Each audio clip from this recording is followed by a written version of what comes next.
Mes très chers amis, bonjour, bonjour, bonjour, bonjour, bonjour, bonjour, ou bonsoir, bonsoir, bonsoir, mais selon le temps que vous dégustez l'audio, très chers amis, et là, aujourd'hui, c'est Zitière, voilà, qui va devoir dérouler le tapis, voilà, sur notre chaîne Frédéric Zitière. Voilà, donc aujourd'hui, je m'importe volontiers de prendre l'entrée de l'audio, mais parce que c'est un sujet qui concerne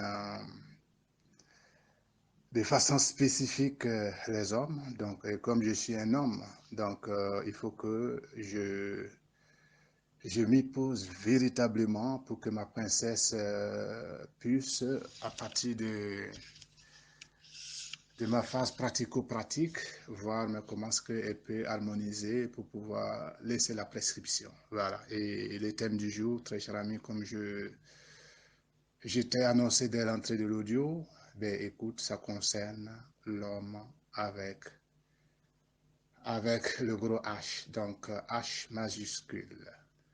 Alors, et là, très chers amis, immense, immense, immense, immense plaisir d'être toujours à votre service. Et là, le thème du jour, encore une fois de plus, ça concerne l'homme avec un gros H, donc l'homme avec majuscule. Et sans transition, très chers amis, je suis un homme, donc je n'irai pas par mille chemins pour donner mes qualités. Et je pense que mes qualités, ça va plutôt se reposer sur mon vécu, sur mes expériences comme j'ai l'habitude de faire, que je vais devoir dérouler la phase pratico-pratique, donc donner le médicament et que je continue ma route. Alors, donc, très cher ami, alors, l'homme. Et comme je te dis que c'est un sujet qui concerne les hommes, et tu comprends la raison de pourquoi je déclenche l'audio en tant qu'homme pour pouvoir donner les grandes pistes à ma princesse de faire aussi avec ses propres analyses et donner son point de vue sur l'audio. Alors, et très cher ami, moi je vais encore une fois de plus te prendre mon exemple, mon vécu, mon expérience pour que nous soyons très efficaces et que nous puissions aller très vite. Alors, et si je prends mon expérience, très cher ami, c'est pas par hasard, c'est pour pouvoir te donner des choses vraiment, tu colles, qui est vraiment mon vécu et tu colles avec l'expérience de beaucoup de personnes aussi. Voilà.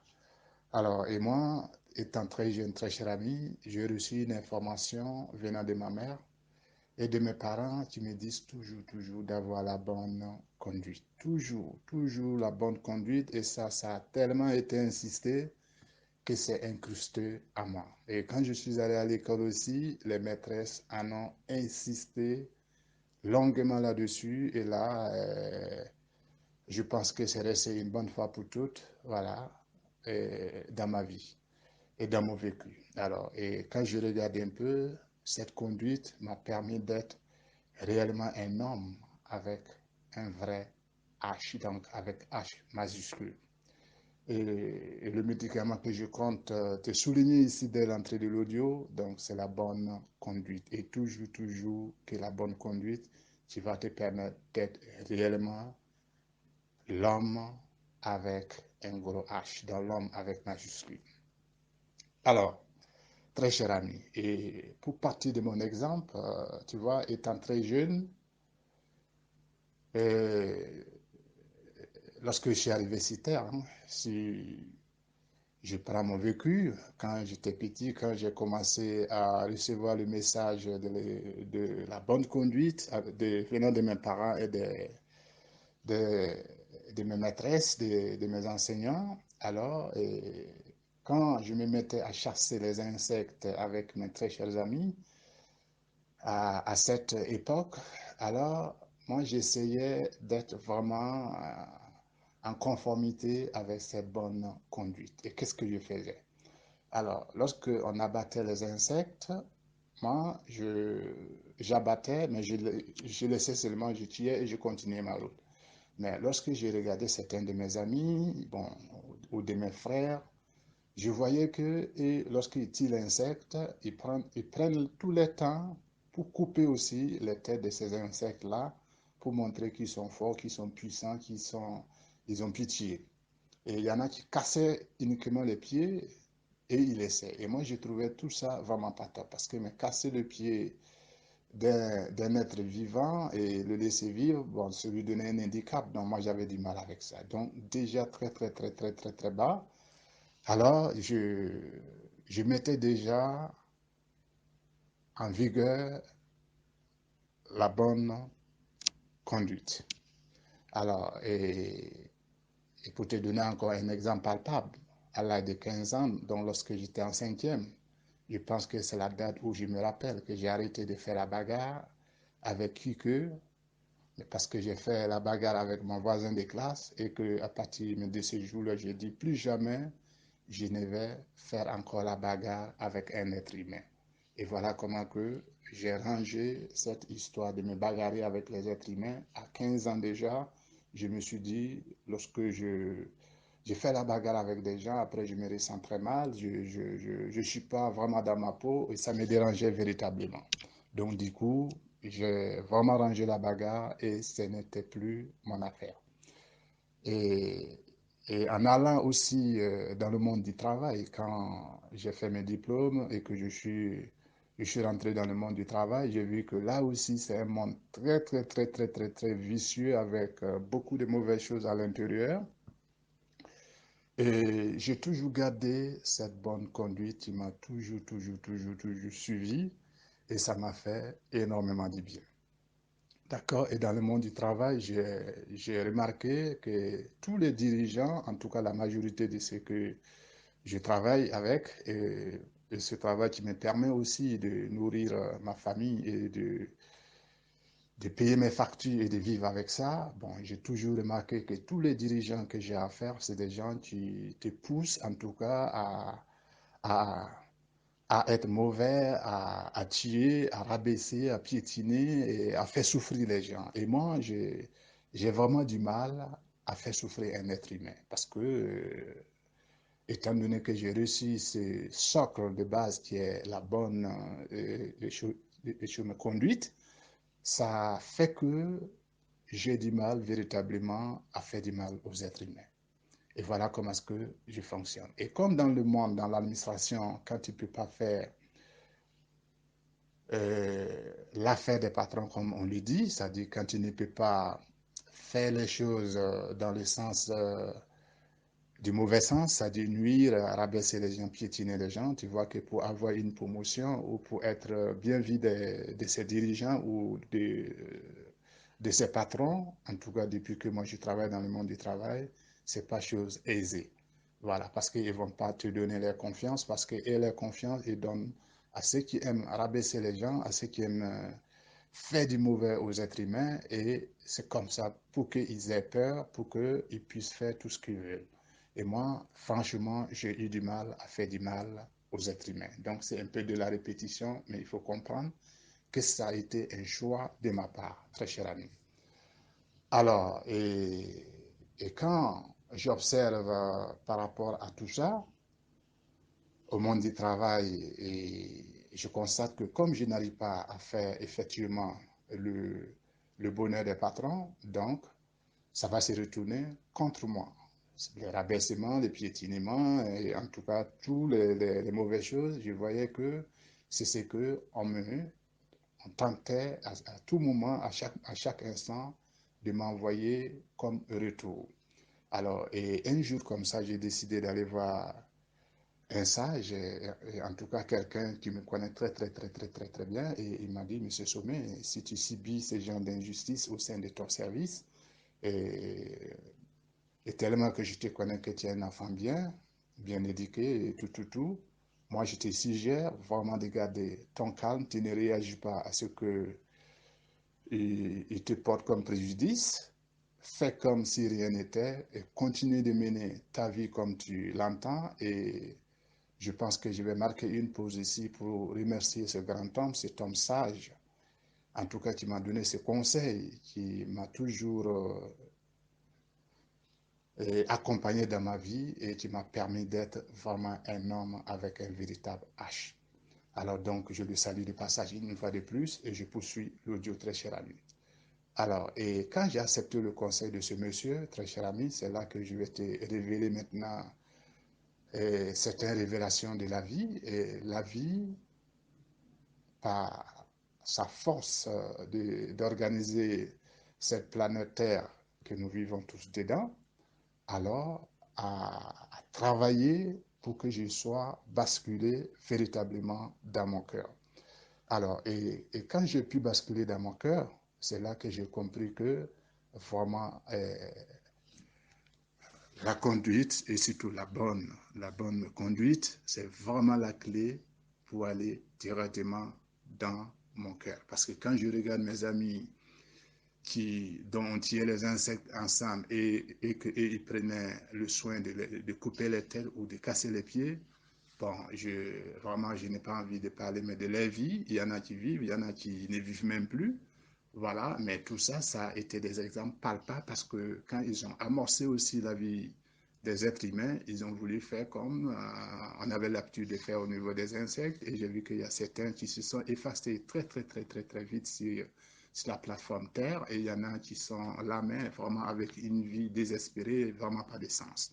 Et là, moi, je n'appelle pas ça un homme parce qu'un vrai homme, c'est quelqu'un qui donne envie et qui est bien dans sa peau et qui donne. Voilà, parce que la qualité, la vraie qualité de l'homme, il donne et vraiment, il est vraiment un modèle. Partout où il arrive, il est apprécié et c'est ça que moi j'appelle un homme avec un gros cash.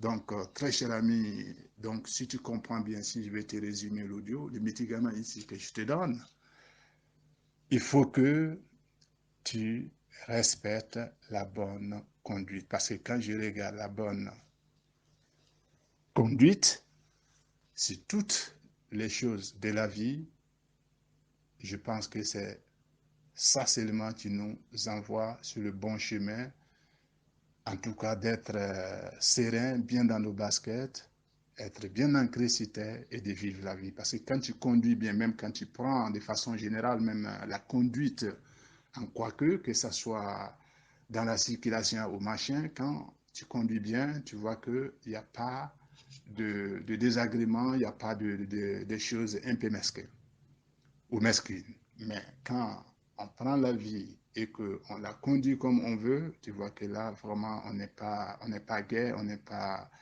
bien dans nos baskets et on est perturbé, on est percuté, on va dans tous les sens et la vie n'est plus agréable en ce moment. Et à ce moment, on n'est plus utile dans un premier temps pour nous-mêmes et on n'est pas utile aussi pour les êtres humains, étant donné que tout ce que la vie nous demande, très cher ami, pour que tu sois un homme véritablement avec un gros H, de mon point de vue, je pense que il faut toujours bien te comporter parce que ça a été des valeurs qu'on t'a inculquées dès le bas âge et je pense que tu as ça généralement dans ton corps et seule la bonne conduite nous permet de basculer véritablement dans notre cœur et lorsqu'on est basculé dans notre cœur, encore une fois de plus, on est très utile pour nous et on est très utile pour l'humanité et on ressent, on est bien protégé, on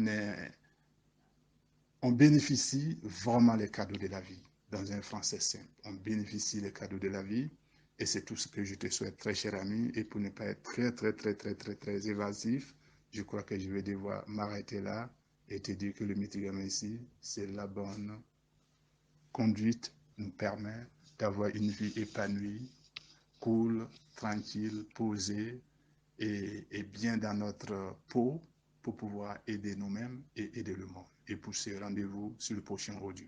Bonjour mes amis, aujourd'hui Zitière a commencé l'audio. Vous en êtes rendu compte parce qu'aujourd'hui c'est un audio spécial où on parle des hommes. Donc nous nous sommes mis d'accord, il commence l'audio parce que ça me permet moi de mieux me situer, de mieux, si vous voulez, continuer notre audio parce que comme c'est la partie homme, il est plus facile qu'il commence l'audio puisque ça le concerne, il est un homme. Voilà. Et moi, Je vais juste continuer à donner mon idée sur cet audio. Je vois que Zitière a parlé de l'homme avec un grand H. Je constate que Zitière aussi a dit que l'homme doit suivre son cœur, être dans son cœur pour devenir un homme avec un grand H. C'est la manière azitière de voir les choses. Et je rejoins aussi cette manière de voir les choses. Et moi, je vais maintenant vous parler un peu de mon ressenti concernant l'homme. Je vais juste commencer pour vous dire que on demande à l'homme dans notre société d'être fort, puissant, solide, de ne pas montrer ses sentiments, de ne pas montrer un peu qu'il pleure, sinon il va passer pour quelqu'un de faible. Est-ce que c'est normal? Je n'ai jamais très bien compris d'ailleurs pourquoi un homme ne doit pas montrer qu'il est en difficulté, qu'il a peur, que parfois s'il a envie de pleurer, pourquoi pas? Et s'il a envie de dire tout simplement, il est content, qu'il aime telle chose, pour moi, je trouve ça tout à fait normal qu'un homme exprime ses sentiments. Quand un homme exprime un peu ce qu'il ressent, je me sens beaucoup plus proche de cet homme. Quand je parle d'homme, je parle de mon père, mon cousin, mon frère, le mari ou le passant ou le collègue. C'est-à-dire que quand je sens qu'un homme est capable d'exprimer ce qu'il ressent, comment il voit les choses, ce qui le gêne, ce qui lui fait de la peine, s'il est content, s'il est malheureux, qu'il l'exprime. Ça ne veut pas dire qu'il se plaît, ça ne veut pas dire qu'il est une femmelette, pas du tout. Pour moi, c'est un homme qui rentre en relation avec les autres, avec les hommes, avec les femmes, et qui fait part vraiment de comment il voit la vie et comment il ressent les choses. Donc, pour moi, un homme qui exprime ses sentiments, ses émotions, son mal-être, pour moi, c'est un homme auquel je peux m'approcher, je peux comprendre comment il voit la vie, comment il voit les choses. Car c'est vrai qu'on demande souvent aux hommes de lâcher cette partie-là et de surtout montrer leur puissance, leur force. Est-ce que ça veut dire que je n'aime pas l'homme puissant, l'homme fort? Pour moi aussi, un homme est tout puissant, et pas tout puissant. Un homme est puissant, un homme est fort et qu'il est bien, c'est bien qu'il soit fort, qu'il soit puissant, parce qu'il va chercher sa puissance au fond de lui. Sa puissance réside au fond de lui. Pour faire quoi de cette puissance? Pour la mettre au service des autres, pour se faire du bien, pour avancer dans sa vie. Pour moi, c'est comme ça que je vois un homme. Un homme puissant, fort, solide, qui avance dans sa vie de manière sereine, de manière tranquille.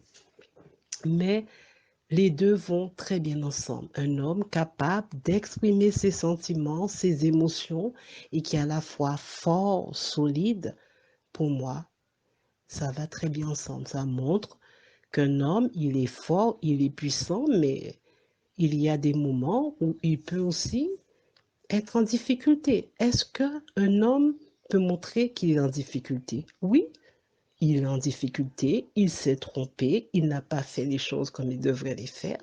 Pour moi, c'est normal, puisqu'il reste un être humain.